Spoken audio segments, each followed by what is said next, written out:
a gente vai falar, eu dividi em 5 temas, né? Permanências, pendências, divergências, convergências e potências.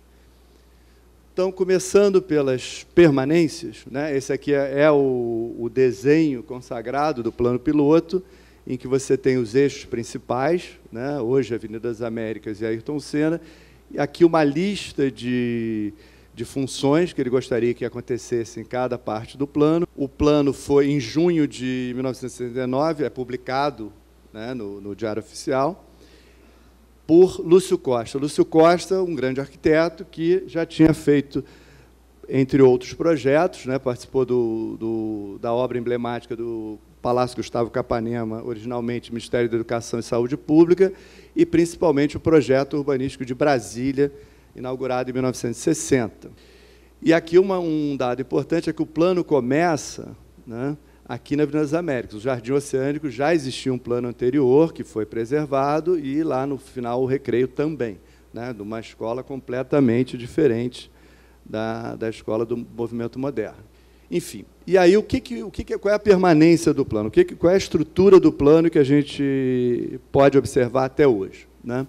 O primeiro são os núcleos residenciais. Então, ele marca a paisagem com núcleos residenciais situados a 1 quilômetro um do outro. Esse aqui é um desenho do plano superposto à situação atual. E, realmente, a gente identifica essas 4 áreas, né? Em cada trecho desse, eu tenho 4 tipologias, né? Torres residenciais, que eu falei com a letra A, residências unifamiliares, com a letra B, comércio local, e D, um comércio maior, com shopping centers, hipermercados, e depois, né, isso não estava no plano, mas foi uma derivação do plano, os centros empresariais. Qual é a novidade aqui? O que ele propunha é que, ao invés de eu ter uma cidade que vai substituindo residências unifamiliares por uma camada de comércio local, por uma camada de edifícios mais altos, uma camada de um comércio maior, eu faço tudo simultaneamente. Essa é uma ideia de que a cidade vai se construindo e a geração de edifícios futura não destrói a anterior, ao contrário do que acontece, é só ver uma foto de Copacabana nos anos 30, 40, 50, você vai vendo uma tipologia sendo substituída por outra. Aqui elas permanecem simultâneas e, até o momento, isso está preservado. Aqui eu faço uma constatação, né, na realidade, dessas 4 tipologias. Então, aqui a torre comercial, residência unifamiliar, comércio local e comércio regional, hipermercados e centros empresariais. Dando um zoom um pouco maior, o padrão se repete. A, B, C, D, A, B, C, D, A, B, C, D, nesses 4 trechos, né? A minha pesquisa foi entre o início, né, ali do downtown até o Alvorada, mas esse padrão vai se repetindo até o Recreio, com certeza. Fato interessante que os dados mostram para a gente, né? Peraí, se a população do Rio de Janeiro não aumentou tanto, como é que a da Barra cresceu tão vertiginosamente? Simples, né? Em azul mais escuro, os bairros que perderam população, tá? Em vermelho mais escuro, os bairros que ganharam mais população. Então, fica evidente que a população daqui, né, migrou para essa área aqui. Como eu falei na análise do Lúcio Costa, a cidade começa por aqui, encontra o maciço da Tijuca e se esparrama a norte e ao sul. A partir do momento que essa barreira é transposta pela Lagoa Barra, depois, mais tarde, pela linha amarela, enfim, as vias começam a permitir a ocupação, essa população migra toda para esse lado. Pendências, né? O que ficou, o que faltou fazer, que não foi feito, que ainda pode ser feito, foram as vias que poderiam desafogar a Avenida das Américas. Existe uma série de trechos aqui, ó, paralelo naquela área, já no Recreio, né, ali por trás, onde hoje está Alphaville e tal, que você teria uma possibilidade, uma alternativa à Avenida das Américas. A mesma coisa que já na Barra, nesse trecho aqui, onde tem as sinuosas, tá? Uma ligação no centro metropolitano, os 2 eixos, e uma ligação do centro metropolitano com toda a área ali da aeronáutica, cruzando a Ayrton Senna e passando aqui para o Itaiangá. A própria Belardo Bueno estaria ligada ao Itaiangá e haveria uma ponte aqui na altura do Tita América, né? E você teria essa possibilidade, que a gente passa por alguns trechos aqui atrás, ali do Campus Tom Jobim, depois ali do Le Monde, Mário Henrique Simonsen, mas ele está interrompido aqui, você tem que voltar para a Avenida das Américas. Então, você poderia percorrer aqui e ir até o Itaiangá e Abelardo Bueno sem passar pela Avenida das Américas. Aqui uma ligação também do plano com o Jardim Oceânico. Aqui hoje a gente é obrigado a vir para a praia, poderia continuar aqui pela do Sítio Cardoso, né? Aqui tem casas que teriam que ser demolidas e trechos de condomínios de áreas não edificantes que foram edificadas, né? Aqui o que mais nos interessa, aqui próximo ao campus, uma ponte ligando a rua, que é a Felicíssimo Cardoso, com a praia. Então, também desafogando, e um trecho aqui em que você poderia vir da praia para o campus sem ter que ir ao Alvorada e a Avenida das Américas. Na área da reserva, né, ligações, primeiro aqui por trás dos condomínios, e ligações com a praia. Tá? Então, essas são possibilidades, são pendências que, com vontade política, enfim, com acordo com quem ocupou essas áreas, a mais crítica é por aqui, né? Seria totalmente possível. Divergências, né? O que mudou nesse tempo e que dificilmente vai ser reconquistado, né? Como eu falei, o plano tem inspiração em Brasília, só que Brasília, por ser uma capital, teve um plano muito mais rígido, por outro lado, foi preservado, né? Brasília é patrimônio da humanidade. Então, a superquadra foi considerada uma grande inovação, né, com a possibilidade de você ter o automóvel parando e aqui sendo o caminho do pedestre, a permeabilidade por baixo dos edifícios, que estão todos sobre pilotis, e grandes áreas verdes. Outra coisa que foi totalmente alterada, que ele deve se contorcer, né, onde quer que ele esteja, foi a área da praia, né? A praia deveria ter sido preservada parecido com aquela área da reserva, né, aquela via na reserva. Então, todo você vê que aqui no perfil que ele desenha da área não tem nenhuma torre lá na beira-mar, né? Já havia alguns clubes, alguns pequenos condomínios, mas jamais, né, ali ele não queria que duplicasse e queria preservar a praia o mais natural possível, e isso foi o que foi mais deturpado. Inclusive, com essas divergências do plano, ele acaba abandonando a agência que cuidava da ocupação da Barra no início dos anos 80. Convergências, né? E aqui a Barra se aproxima tanto das suas origens, né, lá no Le Corbusier, quanto da ideia de uma cidade da globalização, uma cidade que surge, se desenvolve muito nos países emergentes, no final do século XX, início do século XXI, que o Rencurras vai interpretar como cidade genérica. Então, aqui é uma foto do livro do próprio Curras, do artigo do próprio Curras, e aqui uma foto da Barra.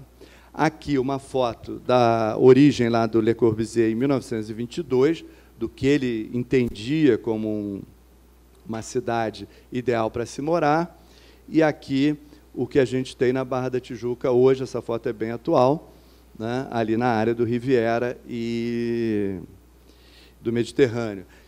E, por último, a ideia, né, dessa globalização, dessa cidade, ou desse bairro-cidade, que reúne o que está no imaginário de todo mundo. Então, isso se reflete na própria cidade.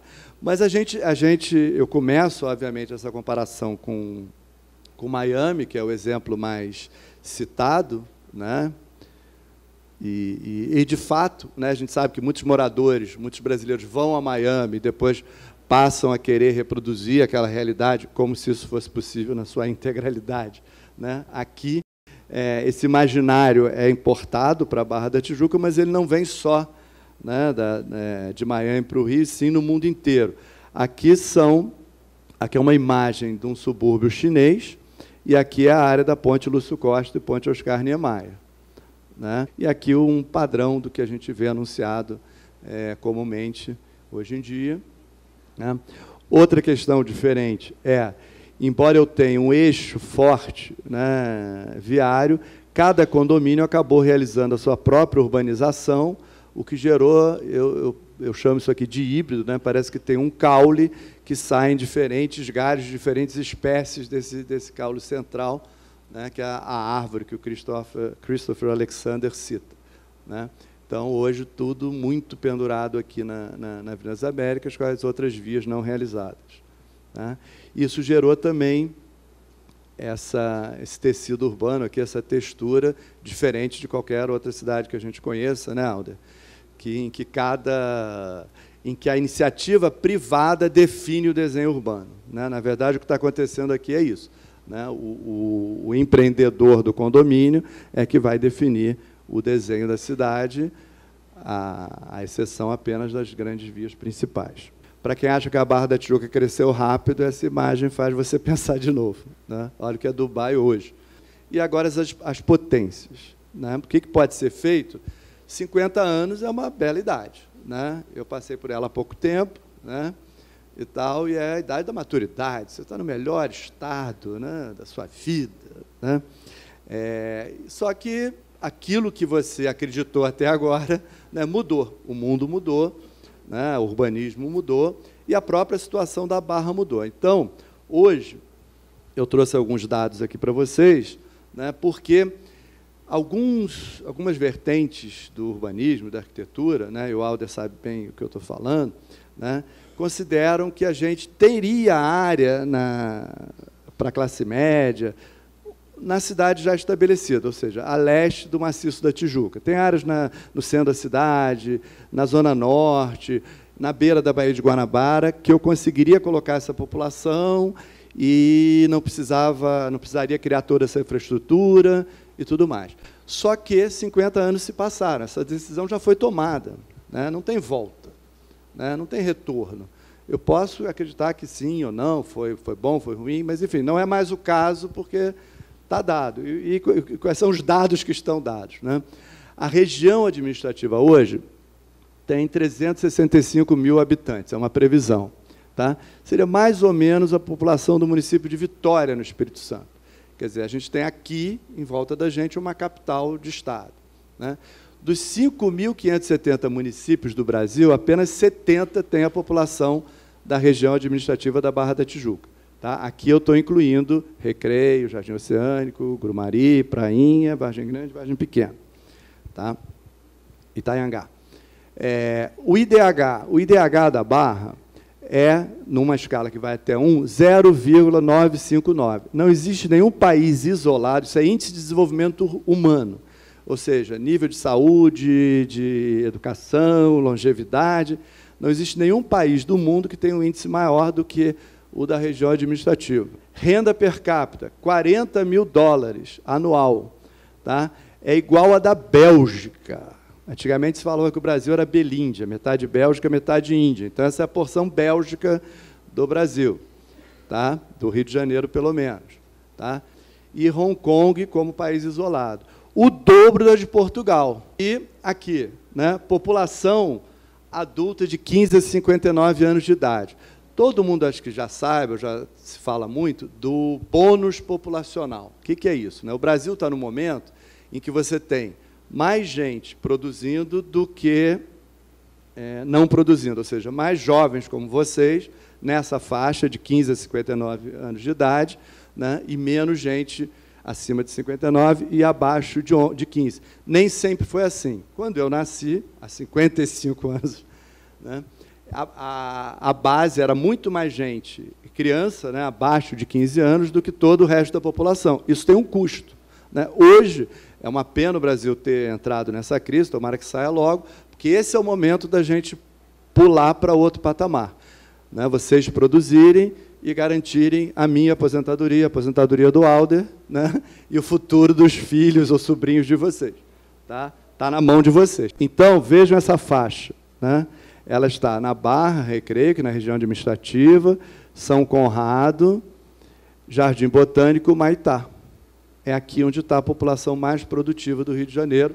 Esses são dados até 2000, mas nada indica que isso tenha mudado de lá para cá. Tá? Pelo contrário, que tem intensificado, principalmente pelo aumento do preço do solo até as Olimpíadas, aqui na Zona Sul e na Tijuca. E muito obrigado, acho que era isso, e agora vamos para o debate.